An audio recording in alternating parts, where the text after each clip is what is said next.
अब नए संशोधन में रोजगार की गारंटी 100 दिन से बढ़ाकर के 125 दिन किया गया है। साप्ताहिक वेतन यानी साप्ताहिक भुगतान होगा।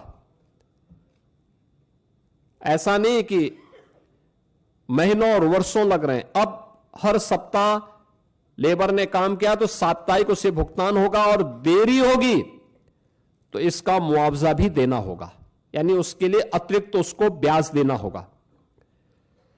समय पर काम नहीं मिलने पर बेरोजगारी भत्ता अब कानूनी अधिकार हो गया है। यानी अगर कोई व्यक्ति कहता साहब मुझे काम चाहिए और काम नहीं दे रही है ग्राम पंचायत, तो उसके बदले में उसको भत्ता की गारंटी होगी।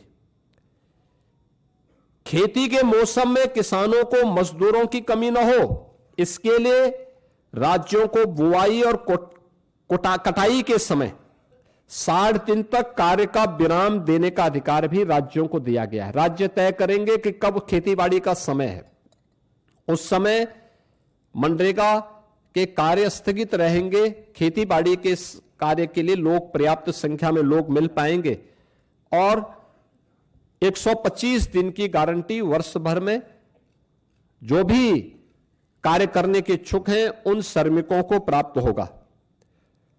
किसान और मजदूर दोनों के हित इसके माध्यम से सुरक्षित रखने की गारंटी दी गई है।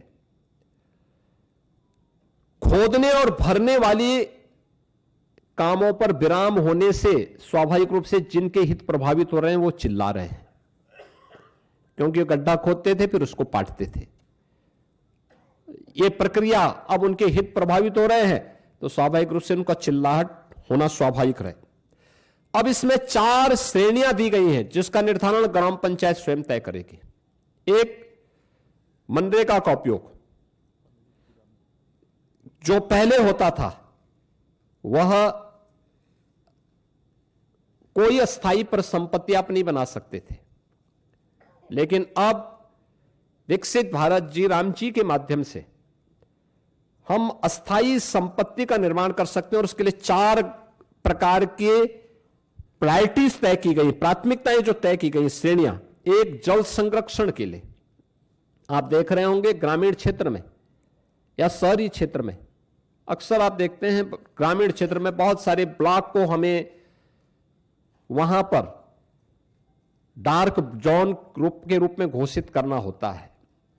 पानी की मात्रा बहुत नीचे जा चुकी होती है, कोई वहां पे अस्थायी व्यवस्था नहीं बन पाती है। आप इस योजना के माध्यम से जो मनरेगा में व्यवस्था नहीं थी, विकसित भारत जी राम जी के माध्यम से गारंटी दी गई है कि वह इसके माध्यम से जल संरक्षण की अस्थायी व्यवस्था क्रिएट कर सकते हैं, यानी रेन वाटर हार्वेस्टिंग की व्यवस्था, चेक डैम की व्यवस्था और उससे जुड़ी हुई अन्य सुविधाओं को वहां पे गांव में वो क्रिएट कर सकता है।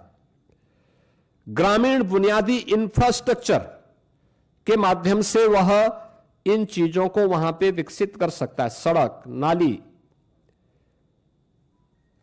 इन सब का विकास कर सकता है। आजीविका संबंधी इंफ्रास्ट्रक्चर को भी इसके माध्यम से क्रिएट कर सकता है, खेल का मैदान बना सकता है, ओपन जिम का निर्माण कर सकता है। गांव के पास पैसा है, गांव के पास लैंड है, गांव की मार्केट मंडी बना सकता है। गांव में सड़कों पे जहां तहां जो मंडी बनी हुई है उसको हटाकर उसको व्यवस्थित रूप से दुकानें बनवा करके एक अच्छे खाली जगह पर उसको अस्थायी रूप से सड़क से हटा करके एक सिस्टम के साथ जोड़ सकता है, जिससे सुरक्षा की गारंटी उस दुकानदार के पास भी हो जाएगी और साथ साथ गांव के पास एक इनकम का माध्यम भी हो जाएगा। इस प्रकार की उसको भी किया जा सकता है।